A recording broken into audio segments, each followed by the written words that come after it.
Halo pemirsa di seluruh Jawa Timur, senang sekali Rembuk Jawa Timur yang dipersembahkan oleh DPRD Provinsi Jawa Timur bisa kembali hadir di layar kaca teman-teman semuanya melalui channel YouTube kesayangan Anda semua, terutama di Garuda TV nih. Kali ini Sima mau ngode-ngode lagi nih, ngobrol dengan anggota Dewan dari Komisi E DPRD Provinsi Jawa Timur, sudah hadir di sebelah kanan Sima, yaitu Bapak Dr. Andes Haji Imam Ma'ruf ML. Assalamualaikum. Waalaikumsalam. Pak Imam. Ketemu lagi Mbak Sima. Iya. Pak Ma'ruf, kita nih ketemu lagi ya pemirsa. Beliau ini adalah anggota Komisi DPRD Provinsi Jawa Timur dari fraksi Gerindra, sekaligus anggota Banggar dari Dapil 11 Kabupaten Nganjuk, Madiun dan Kota Madiun, yang juga menjabat sebagai Wakil Ketua DPD Gerindra Jawa Timur. Pak Ma'ruf, ini kita kan ngobrolin tentang perlindungan sosial di tengah guncangan ekonomi. Melihat Trump sedang perang dengan Iran, wah ini masyarakat nggak cuma di Indonesia aja kayaknya, tapi seluruh dunia sedang ketar-ketir. Bahkan di Asia Tenggara pun, di ASEAN ini sudah mulai melakukan WFH bagi seluruh ASN-nya. Nah ini artinya kan mulai ada sedikit mengencangkan ikat pinggang begitu rasa-rasanya pemerintah di negara ASEAN begitu ya. Indonesia sendiri seperti apa nih secara global kalau Pak Ma'ruf melihatnya? Saya gini Mbak Sima, jadi memang situasi ini yang ya bagaimanapun harus kita hadapi. Jadi bagi negara seperti Indonesia. Sebenarnya Indonesia ini kalau dibilang sudah terbiasa bahwa negara kita luas, negara kita negara pertanian. Mestinya ya cemas boleh, tapi tidak boleh cemas begitu berlebihan, saya bilang. Nah, menurut saya bahwa kita produksi pangan kita itu cukup. Ya, iya kan? Ya, dengan situasi global, perang Amerika, Iran dan lain sebagainya. Ya, ini Israel ini tentu berdampak iya. Tapi masyarakat kita kan lebih banyak juga masyarakat pertanian, gitu kan. Mestinya kita harus siap karena cadangan pangan kita, saya kira cukup. Kita terbiasa dengan itu. Saya kira enggak begitu. Ya cemas boleh lah, cemas. Pasti cemas. Nah, ini bagi kita Indonesia ya harus siap menghadapi keadaan ini. Ya mudah-mudahan perangnya tidak begitu berlarut-larut, lama, sehingga punya dampak. Ya memang kemiskinan kita masih tinggi. Mbak Sima, yang dikhawatirkan yang dikhawatirkan jangan-jangan malah lebih berat kita upaya mengangkat memberantas kemiskinan, tapi lama-kelamaan dengan situasi ini bisa bertambah turun, terutama Jawa Timur. Tapi Jawa Timur ini dengan kemiskinan yang tertinggi, tapi ya masuk akal lah karena penduduknya juga kan tinggi, Pak. Paling tinggi kan. Kalau kemudian kemiskinan paling banyak di Jawa Timur. Kemudian nomor 2 Jawa Barat, saya kira ya wajar karena penduduknya juga memang banyak. Kalau sejauh mata memandang juga sih sebenarnya ya, Sima melihat bahwa alhamdulillah Indonesia, terutama Jawa Timur ini belum jangan sampai ya, tidak mendapatkan atau melihat adanya perubahan signifikan dari isu perangan di sana begitu. Dan apa ya? Karena melihatnya sendiri ekonomi kita ini sedang diupayakan untuk bertumbuh begitu, mau bagaimanapun begitu ya Pak Ma'ruf ya, dengan segala upaya mulai dari pemenuhan gizinya melalui MBG, kemudian ekonomi akar rumput melalui koperasi Desa Merah Putih dan lain sebagainya, itu sedang kita upayakan begitu. Kita mengajak ke Vietnam. Vietnam itu kan negara makmur, dia negaranya pertanian. Sehingga bagi negara-negara yang potensi pertaniannya tinggi, saya kira tidak begitu memang pasti terasa, tapi tidak harus. Kalau Indonesia biasa sih kita makan sayuran punya kita, produksi sayur kita ada cukup, saya kira. Beras kita saya kira cukup, apalagi kan kita. Apalagi Jawa Timur jadi lumbung pangan. Jadi tidak, menurut saya goncangan ekonomi yang terjadi di Timur Tengah dengan Amerika, saya kira yang penting ya pemerintah itu harus mengantisipasi bagaimana kelangkaan pangan, pasar pangan ini melejit sehingga masyarakat menjadi turun lagi, kemiskinan akan bertambah. Oke. Ya. Pak Maruf, ini saya sekalian to the point aja begitu ya. Dengan adanya peperangan global di sana, begitu yang katanya peperangan dunia ketiga. Ini apakah kemudian anggaran di Jawa Timur juga menyesuaikan dengan isu-isu yang terjadi di luar sana nih, Pak? Selama ini belum berasa. Saya melihat belum pembahasan itu belum terasa. Saya belum terjadi itu, Mbak. Jadi juga APBD kita kan masih lumayan juga di Jawa Timur itu, masih lumayan. Mudah-mudahan enggak kena dampak lah menurut saya. Enggak kena dampak. Ya pasti dampaknya nanti pasti saya yakin pasti. Mau tidak mau, suka tidak suka ya, Pak? Suka tidak suka gitu kan. Suka tidak suka gitu kan. Maka ya kita tidak mau mencampuri lah pemerintah pusat bagaimana sikap politik luar negerinya, bagaimana kita berharap orang-orang seperti kita ini yang menjadi wakilnya rakyat ini bagaimana perang itu cepat selesai sehingga tidak berdampak kepada masyarakat luas, khususnya masyarakat Indonesia yang mayoritas petani. Tapi masyarakat kita sudah biasa lah, Pak, makan singkong, makan beras dengan sambelnya yang biasa, sudah tahan banting yang seperti itu. Makanya ini masyarakat yang sudah, Pak Prabowo saya kira waktu itu ketika sebelum jadi presiden kan ke Vietnam. Vietnam itu negara yang kuat. Ketika dulu waktu ada COVID, mereka dikumpulkan, tidak boleh keluar sama sekali. Tapi mereka difasilitasi oleh beras, kecukupan pangan saya kira. Dan mereka cukup. Nah Indonesia saya kira bisa seperti itu. Se-Indonesia seperti itu. Ya memang banyak oknum-oknum yang nakal aja. Kemudian sawah-sawah sudah dibuat perusahaan-perusahaan. Nah, tapi sekarang nggak boleh ya, Pak ya? Nggak boleh. Tapi nggak boleh, kadang-kadang ya masih bisa. Dengan caranya masing-masing. Nah ini dengan cara masing-masing. Ada caranya ini Indonesia ini. Nah ini yang kembali lagi itu yang nggak baik. Jangan dianggap. Oke. Kalau secara global sendiri gambarannya keekonomian di Jawa Timur nih kayak gimana nih sekarang, Pak Maruf? Ya. Saya melihat bahwa kemiskinan masih tinggi, Mbak. Ya, kemiskinan masih tinggi. Apapun data kemiskinan terbesar di Indonesia, berarti kan apapun penduduk kita besar, tapi kemiskinan kita masih tinggi. Dan ini menjadi PR kita bersama-sama. Nah, menjadi PR kita bersama-sama. Sehingga pemerataan keadilan terhadap rakyat miskin ini juga harus menjadi perhatian.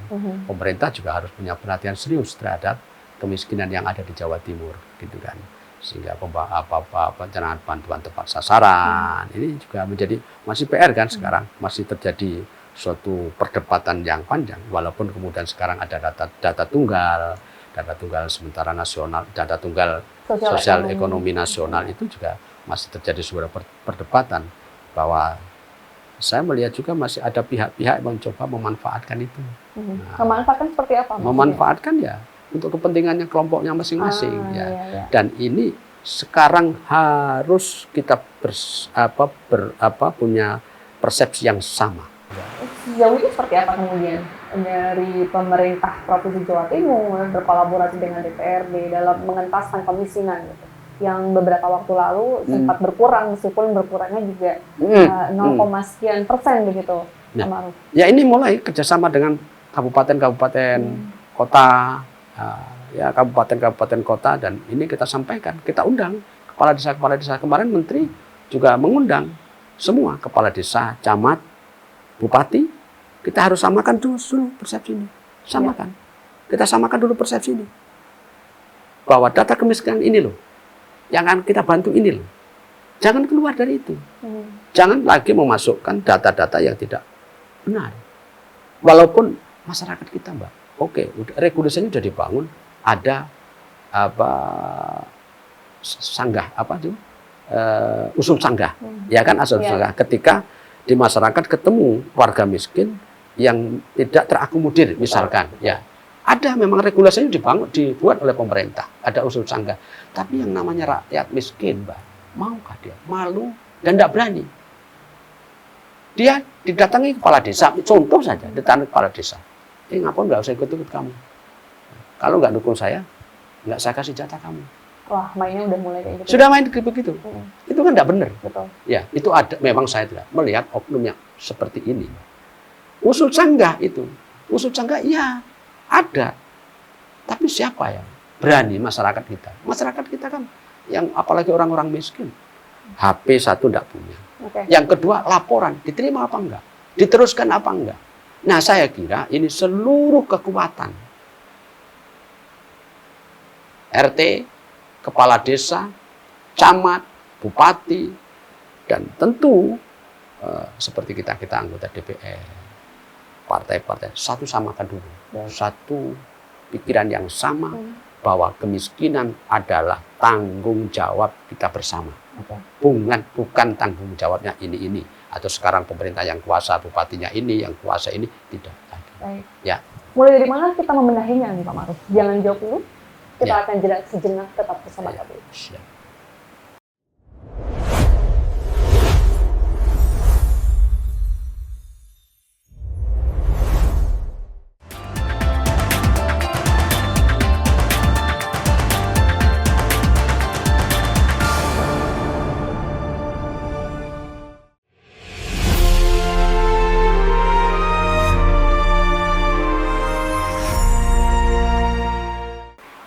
Baik, kita akan mengulik lagi nih pemirsa terkait dengan tadi ya strategi khusus dari Komisi DPRD Jawa Timur nih untuk mengentaskan kemiskinan, permasalahan-permasalahan ekonomi yang ada di Jawa Timur, kemudian kelangkaan lapangan kerja dan lain sebagainya, tingkat pengangguran terbuka di Jawa Timur seperti apa nih, kayak gimana kemudian Pak Ma'ruf? Ya, gini Mbak, jadi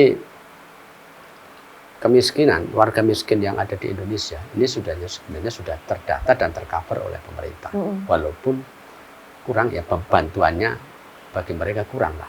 Ya, ada memang bantuan tentu sesuaikan dengan APBN yang ada.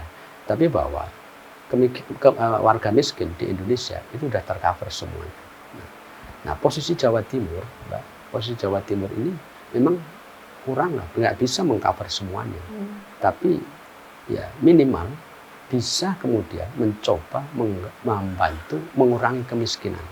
Nah, cara mengurangi kemiskinan yang di Jawa Timur ini, pemerintah daerah Jawa Timur mencoba yang desil paling atas yang diharapkan mereka segera naik kelas untuk tidak menjadi warga miskin. Nah, ini digenjot.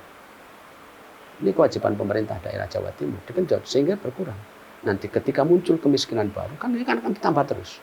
Bahwa kemiskinan, kalau ini tidak dikeluarkan, maka kemiskinan itu akan bertambah, Mbak. Jadi kemiskinan di Jawa Timur misalkan sekian, angka di angka 2 juta, misalkan 2 juta. Nah, tapi kalau kemudian nggak ada yang naik kelas, maka setiap tahun kan warga miskin akan bertambah. Nah, tugas kita Jawa Timur ini memang harus menyiapkan anggaran untuk mengentaskan kemiskinan yang sudah paling atas layak untuk dientaskan.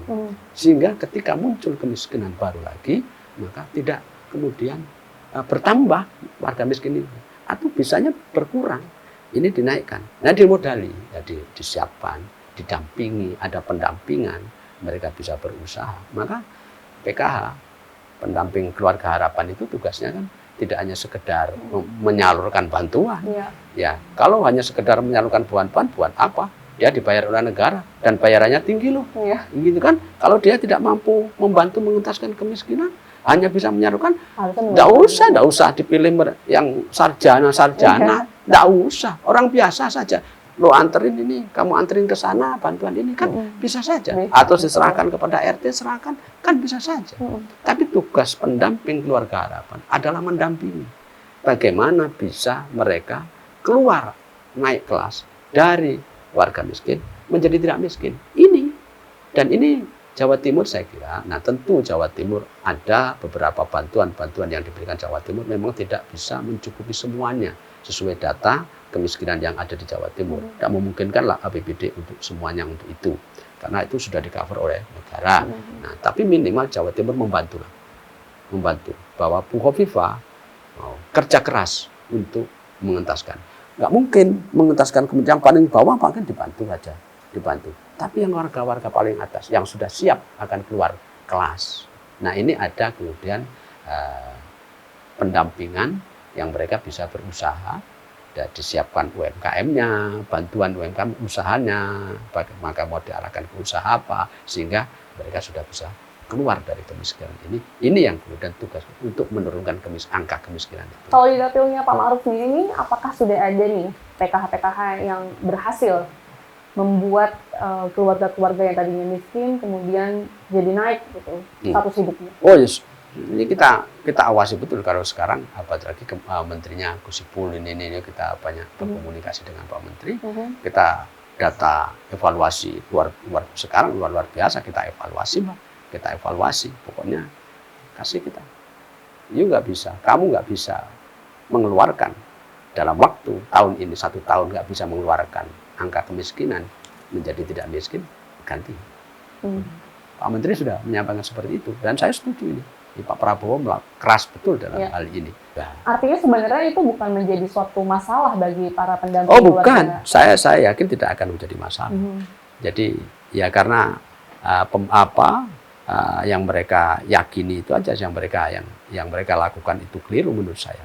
Pengelolaan yang dia keliru, ya masih dia menganggap bahwa pendamping itu hanya memberikan, menyalurkan seperti kasir aja, bukan mendidik. Nah ini yang tanggung jawab kita bersama-sama. Ini harus kemudian di breakdown sama-sama. Iya, di breakdown bersama-sama. Kemudian kalau menurut saya, diulangi lagi. Dan pemerintah, baik pemerintah pusat maupun pemerintah daerah kerjasama yang baik, bupati dan lain sebagainya. Ya kita evaluasi. Setiap tahun kita evaluasi. SK-nya kalau bisa kita buat setiap tahun. Kita evaluasi. Kalau memang mereka tidak mampu mengentaskan, kemudian ya ganti. Karena mereka tidak bisa kerja. Dibayar negara loh, 7 juta sekian. Angka yang tinggi itu. Wah itu ngalahin diri saya Pak. Oh iya, angka yang tinggi. Bayangkan mereka. Kerjanya apa? Kalau hanya sekedar jadi kasir. Ya, PKH-PKH itu apa kerjanya? Nah, ini pemerintah Jawa Timur tentu ya akan memperhatikan ini Pak. Jadi ya memang bantuan-bantuan kita Jawa Timur itu tidak mencukupi, kurang ya. Tapi minimal lebih terarah menurut saya bantuan-bantuan Jawa Timur itu untuk mengentaskan dari desil yang paling kira-kira yang sudah aman untuk dinaikkan. Ini dibiayai sehingga ada ganti lagi. Bisa jadi data kemiskinan kita tiap tahun itu berubah. Bisa jadi. Harusnya seperti itu. Harus bukan aja, mestinya seperti itu.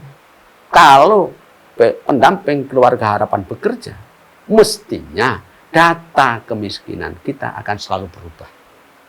Kalau data kemiskinan kita tidak berubah, maka kinerjanya tidak berhasil.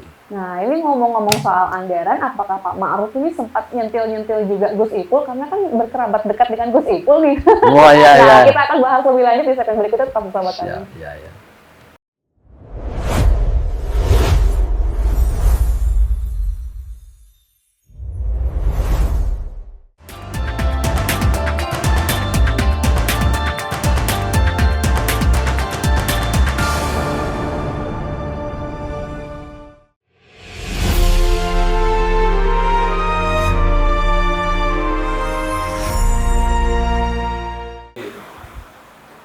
Kita ngodel lagi deh, ini anggota Dewan sudah hadir di sebelah kanan Sima, masih stay sama Sima begitu ya pemirsa. Kita ngobrol lagi dengan Dewan terkait dengan tadi gimana pelindungan sosial di tengah adanya guncangan ekonomi, apalagi ekonomi global. Tadi belum di-spill nih, Pak Ma'ruf. Ya. Sempat nggak untuk berbincang langsung dengan Pak Menteri ini? Oh ya. Tambahin dong di Jawa Timur untuk anggaran sosialnya. Oh ya. Oh, kalau saya selalu, Mbak, saya hampir setiap hari telepon sama beliau, kepada sahabat, saya sampaikan. Nah, sering saya diajak keliling ke daerah-daerah. Angkanya fantastis betul loh. Untuk pengentasan kemiskinan itu luar biasa. Provinsi lain? Wilayah lain itu maksudnya di Jawa Timur. Wow, oke. Iya, Ngawi. Saya diajak ketika ke Ngawi, ke Ponorogo. Itu fantastis luar biasa. Dan angka bantuan pemerintah yang digelontorkan kepada masyarakat masing-masing kabupaten itu saya lihat luar biasa. Kalau itu dimanage dengan baik, saya optimis. Yang menjadi pertanyaan ini dimanage dengan baik atau tidak. Nah iya benar-benar. Kalau saya angka ini saya melihat di Madiun itu sampai berapa? 17 sampai hampir 50 M. Itu dengan jumlah kemiskinan yang ada. Kalau ini pengelolaannya baik, Mbak, ini luar biasa menurut saya. Betul. Saya melihat bahwa pengelolaannya ini yang kurang bagus. Karena dibayangin aja kalau misalkan dana sosial tadi, ini orang-orangnya sudah sejahtera, itu mungkin bisa berkurang. Iya. kemudian dialihkan ke ya. pendidikan, kesehatan, dan lain sebagainya. Nah, betul. Jadi kita sudah terbiasa, masyarakat kita itu suka menerima itu, terus menerima itu. Itu harus dihilangkan. Dan mindset atau pikiran-pikiran ini, nah ini harus diberdayakan. Nah, ini tugas pemerintah, harus diberdayakan. Tapi kan sebenarnya jika ada suatu gebrakan dari pemerintahan kita yang sekarang terkait dengan data tunggal sosial ekonomi nasional, itu artinya sudah ada salah satu solusi yang strategis untuk ekonomi di Jawa Timur. Saya melihatnya sudah. Tinggal tergantung Jawa Timur, nanti Jawa Timur mau pilih yang mana. Jadi tidak ada alasan. Ada desil 1, 2, 3, 4 sampai 8. Nah, ini mana yang layak untuk kemudian segera dientaskan. Ini kan sudah ada. Jawa Timur ada.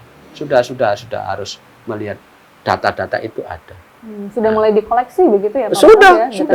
Sudah data-data itu ada. Tapi mungkin bisa disampaikan ke pemirsa nih, desil 1, 2, 3 sampai 10 itu apa sih maksudnya sebenarnya Pak Maruf? Oh, kalau desil paling rendah itu miskin ekstrim. Itu desil 1 itu kan kemudian mereka harus belum bisa diajak untuk diberdayakan. Makanya warga-warga miskin yang memang pendidikannya rendah, gitu kan? Pendidikannya rendah sehingga mereka sudah, yang penting hari ini saya kerja dapat 20.000, ya sudah bisa makan aja sudah cukup. Anak saya sekolah enggak apa-apa. Yang penting anak saya kerja. Nah, mindset pikiran-pikiran warga yang semacam ini harus juga, yang ini masih banyak. Ini desil 1. Nah, ini pembinaannya juga lain. Harus ada ditanamkan bahwa sekolah itu penting. Kamu tidak cukup, kamu hidup seperti ini saja. Pendidikan anakmu harus diperhatikan, anakmu harus sekolah. Orang-orang seperti itu kan tidak menginginkan anaknya sekolah. Sehingga kemiskinan turun-menurun. Jadi ketika orang tuanya miskin, anaknya juga miskin. Ini yang terjadi. Sehingga memang diciptakan. Mereka anaknya tamat SD, sudah nggak disekolahkan. Diajak ke kebun. Dan dia dengan enjoy, dia cukup dengan seperti itu. Padahal mereka nggak berpikir bahwa ketika kemarau, kebunnya tidak panen, dia kesulitan makan. Jadi kemiskinan turun-menurun ini. Ini di desil yang paling rendah. Ini yang namanya miskin ekstrim. Nah, pemerintah Jawa Timur pada posisi level ini berapa anggarannya untuk itu. Nah, di desil 2, desil 3, desil 4 sampai desil yang paling atas. Jadi yang paling atas yang mendekati mereka harus keluar. Oke, artinya masing-masing desil itu punya treatment khusus begitu ya Pak? Iya, treatment khusus, dan masing-masing pendamping keluarga harapan harus paham itu, harus mengerti itu. Bagaimana kemudian dari desil 5 mau ke desil 6 atau 7 begitu Pak? Ya, pemberdayaan, mereka harus diberdayakan. Ya, harus dinaikkan. Nah, tentu ketika mereka dari desil 4, jadi misalkan anaknya 3, anaknya sekolah gitu kan. Anaknya sekolah, bahwa ini jangan sampai dia berhenti hanya di SMP, anaknya harus di SMA. Ada pembiayaan, itu kan mereka mampu. Nah, orang tuanya tidak hanya sekedar bagaimana diberi untuk membiayai anak-anak sekolah, tapi orang tuanya juga diberdayakan, dimodalin, diajak usaha, kerjasama dengan beberapa perusahaan anaknya, orang tuanya diajak kerja. Bagaimana juga orang tuanya bisa mandiri, yang kemudian bisa memberikan hasil tambahan kepada anak-anaknya itu. Pemberdayaan dari banyak sektor. Nah, kalau kemudian keluarga miskin ini tidak diberdayakan, maka bantuan selamanya ya bagi saya muspro. Bagi saya muspro, ya kita hanya membantu orang yang butuh itu saja. Mereka tetap seperti itu. Ini harus dirubah. Harus dirubah dari yang miskin sekali menjadi naik, yang penghasilannya yang tadinya 500 menjadi 1 juta, bagaimana penghasilan menjadi 2 juta, dan nanti kemudian bisa berubah. Karena memang tidak bisa begitu ya Pak, sepertinya kalau kita hanya bergantung pada satu tumpuan saja, yaitu pemerintah gitu kan ya Pak. Tidak bisa. Harus melibatkan banyak pihak juga untuk bisa mengentaskan yang namanya kemiskinan ekstrim, kemiskinan atau warga kelas menengah agar bisa naik ke atas begitu Pak. Tidak bisa. Jadi pemerintah itu ya hanya menyalurkan bantuan, menyalurkan uangnya rakyat, APBN, itu hanya memberikan bantuan, gitu kan. Nah, bagi pendamping, bagi pemerintah daerah, ya pemerintah daerah khususnya Jawa Timur, gubernur, bupati, ini harus ada kerjasama. bagaimana sektor UMKM ditingkatkan, ya, sektor UMKM ditingkatkan, ekonomi kemudian dimudahkan. Nah, otomatis ini kalau kemudian sektor UMKM ditingkatkan, orang mulai lagi, misalkan di situ ada perusahaan mereka bisa jualan pecel, jualan nasi bungkus, apa mereka punya ini dimodali tapi juga diawasi. Terakhir Pak Maruf, terkait dengan pelindungan sosial di Jawa Timur nih, di tengah tekanan fiskal pasca berbagai krisis di dunia, di Indonesia begitu, anggaran pelindungan sosial tuh seringkali dijadikan sebagai pos yang paling utama atau paling duluan dipangkas atau digoyang oleh pemerintah begitu, pemerintah pusat maksud saya. Nah ini kemudian seperti apa komitmen dari Komisi DPRD Jawa Timur sendiri untuk mempertahankan anggaran yang sudah ada, amit-amit kalau nanti ada suatu instruksi begitu dari pusat, jikalau harus dipangkas bantuan-bantuan, anggaran bantuan sosial dan sebagainya itu, bagaimana komitmen dari Pak Maruf sendiri nih, biar anggaran yang sudah ada di Jawa Timur ini udah jangan diutek-utek lagi. Oh, gini, kalau menurut saya kalau mau mengurangi anggaran di tempat lain aja lah. Jangan di tempatnya di dinas sosial. Boleh Pak, ditambahkan ke pemerintah. Menurut saya sampaikan kepada pemerintah Jawa Timur, kalau ada pengurangan anggaran, saya kira janganlah untuk anak orang-orang hak orang miskin itu jangan kemudian dikurangi. Jangan, menurut saya ini penting. Dan menurut saya kalau mau pengurangan anggaran, baik di pemerintah pusat, pemerintah daerah, saya kira yang dikurangi itu yang di sektor-sektor yang lain. Tapi jangan sampai di sektor ini. Ini karena hak orang miskin. Hak orang miskin itu ada.